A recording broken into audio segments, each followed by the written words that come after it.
Now, I'd like to explain the 21 days rule. Goods delivered to customer or service rendered to customer and non-refundable deposits from customer will become taxable income in 21 days even if the business owner did not issue an invoice. We're going to use 3 different scenarios to explain this rule. The first scenario is a simple, straightforward one. The DO is issued in the 1st of March and this will be referred by custom as the basic tax point. Exactly 21 days later, an invoice is issued on the 22nd of March. Invoice in March, GST return in March. The second scenario is also simple and straightforward. DO is issued on the 11th of March and therefore 21 days exact will be 1st of April, invoice is issued. Invoice in April, GST return also will be in April. The third scenario will become more complex. DO is issued in 11th of March, but the business owner did not issue an invoice when it's supposed to be. From the custom point of view, because there is no invoice date to refer to, they will go back to the basic tax point of the DO date for tax calculation purposes. Because DO now is in March, no invoice, therefore the GST return will be in March. SQL account solution will comply to custom in these rules as well. Again, invoice in March, GST return in March.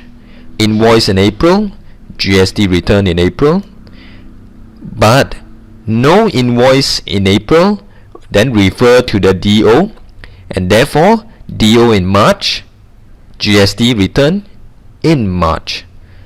SQL account will give client 2 options. Option 1, we will generate a DO listing for all the DOs that is 21 days or more without an invoice. It will be giving you a listing and this listing will convert to an invoice automatically. Some software will be able to do this, but SQL account will do more than this by giving client an option 2. Option 2 basically is that we will use the DO or the non-refundable deposit even without an invoice and generate tax in order to comply to 21 days rule. The reason we give client an option 2 is because some industry will not be able to generate an invoice immediately within 21 days.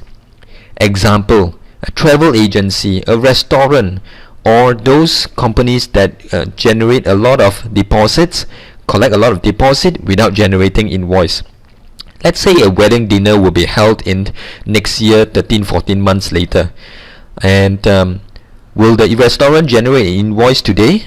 No, they do not, because even if they do, the wedding couple will not pay for the full invoice and the restaurant will have to bear the full invoice tax. So they normally will collect just a smaller deposit, and in this case only calculate tax from the deposits. So no invoice is issued until much later, way after 21 days. Another example is the courier service. They will go to your office and collect parcels and letters. But do they issue invoice every day? In fact, do they even issue invoice on the 15th of the day of the month? No, they do not. They always issue invoice beginning of next month. So for these companies, it is not possible or not practical to comply to the 21 days rule. Finally, for companies that is short in human resources, they can only issue DO in time, but they can never issue the invoice in time within 21 days. For these businesses, in order to comply to the GST rule, then they need to calculate tax from DO rather than from invoice.